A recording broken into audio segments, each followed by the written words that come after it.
ça, tu vas voir, c'est intéressant. C'est une étude qui a été publiée en 2005 dans le Journal of the American College of Nutrition. Le titre, c'est « L'effet à court terme des œufs sur l'appétit chez des sujets en surpoids ».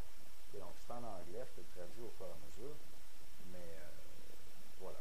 Le titre, donc, l'effet à court terme sur l'appétit de manger des œufs.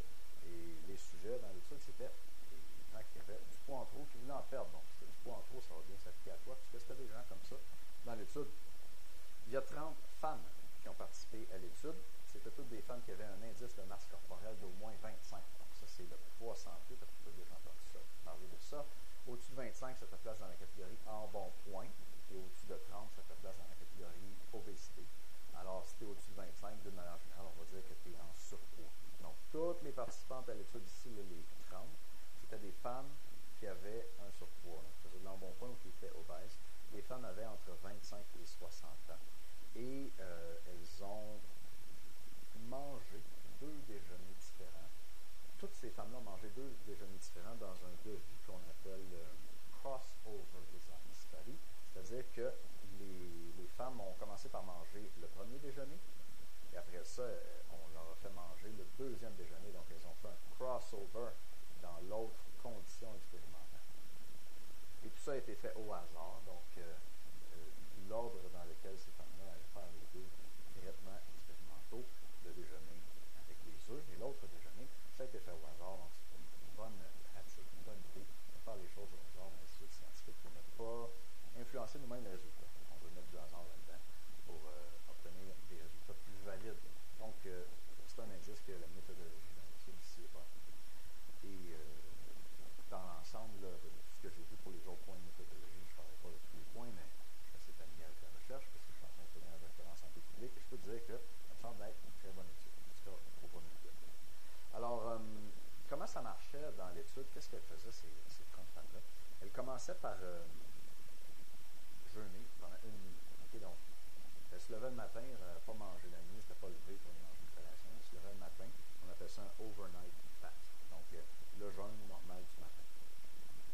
Ces femmes-là ont mangé un déjeuner qui était fait avec des œufs ou des bagels.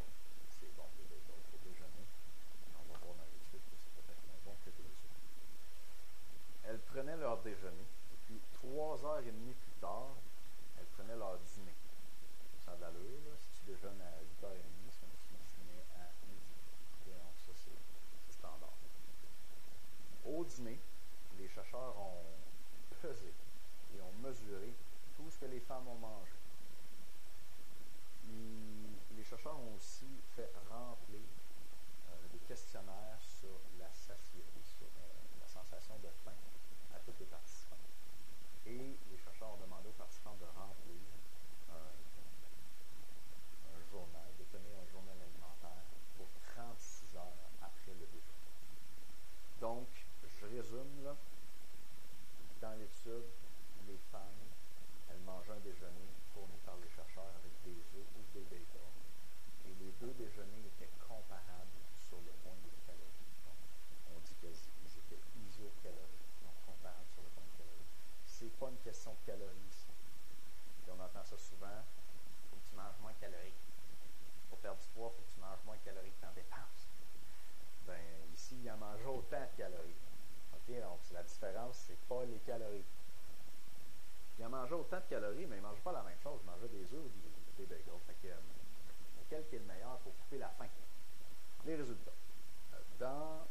Après le déjeuner, mais avant le dîner, les femmes qui avaient mangé des œufs avaient moins faim. Donc, tout de suite après avoir mangé leur déjeuner avec des œufs, là, c'est écrit dans l'étude ici, sur les échelles de mesure de la faim, les questionnaires qu'ils faisaient remplir aux femmes, pour un déjeuner qui contient autant de calories, les femmes qui avaient mangé des œufs déclaraient avoir moins faim.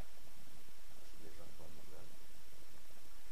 Et si elles avaient moins faim, est-ce qu'elles ont moins mangé au dîner 3h30 plus tard? La réponse est oui. Elles ont mangé moins de calories, de grammes de protéines, de grammes de glucides et de grammes de gras au dîner. Donc, elles ont mangé moins across the board. Overall, elles ont mangé moins. Et ça a donné une diminution en moyenne pour ces 30 femmes-là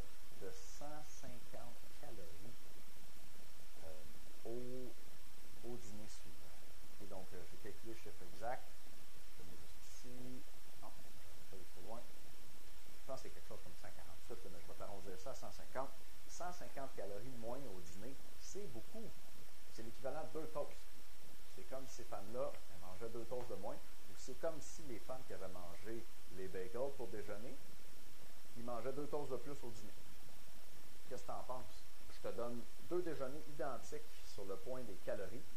Tu peux manger des bagels ou des œufs, mais si tu manges les bagels, tu vas tellement avoir faim que tu vas manger 2 toasts de plus pour dîner. Vois-tu à quel point c'est fort le contenu des aliments? Puis c'est pas juste les calories qui comptent. Puis si tu veux maigrir, là, casse-toi pas la tête à compter les calories, essaie de manger moins de calories, via calories, calories, calories. Non. Appétit, c'est ta faim qu'il faut que tu contrôles. Puis si tu manges des œufs, tu vas avoir moins faim. Là, tu vas manger moins après. Si tu manges moins après, tu vas maigrir, là, ça va se faire tout ça. Moi, je pense que beaucoup de femmes qui engraissent parce qu'ils ont tout le temps faim. Ils mangent des choses qui leur donnent faim. Ils mangent des choses qui t'enlèvent ta faim. Tu vas perdre du poids, puis ça, c'est toute ma méthode est basée là-dessus. Ces femmes-là ont moins mangé au lunch et elles ont moins mangé pour toute la journée et les 36 heures suivantes. Donc, les chercheurs ont demandé aux femmes de remplir un journal alimentaire pour dire ce qu'elles mangeaient le reste de la journée et le lendemain même, pendant au déjeuner, 36 heures. Et ça allait peut-être jusqu'au lunch, je n'ai pas les détails. Enfin, elles ont mangé moins pendant 36 heures après. C'est pas juste au dîner là, que les personnes avaient moins faim, c'était pendant 36 heures. Donc, imagine ton déjeuner d'aujourd'hui pour influencer ta faim sur ton déjeuner de demain. Ou même peut-être ton lunch de demain. C'est ce que les résultats suggèrent ici. Bien sûr, là, ces résultats-là, il faut que ça soit confirmé dans d'autres études avant de capoter. Et c'est des résultats juste pour une journée. Les personnes ont moins faim, ils ont moins mangé au dîner, ils ont moins mangé pour 36 heures après. Est-ce que ça dure juste une journée, ça, puis là, 2 jours après, ils ont tellement faim, ils se tapent un sac de chips? Ou c'est durable et ça permet de maigrir? C'est ça la vraie question. Et on va voir la réponse demain avec une étude à long terme qui a suivi des gens, je vais essayer de le trouver vite, pendant 8 semaines. Donc, un déjeuner avec des œufs pendant 8 semaines, est-ce que ça fait maigrir pour vrai? Est-ce que la diminution de la faim qu'on avait vue là, sur une journée dans l'étude dont je viens de te parler, est-ce qu'elle mène réellement une perte de poids à long terme, comme j'essaie de te dire, puis comme j'essaie de dire dans à peu près toutes mes vidéos?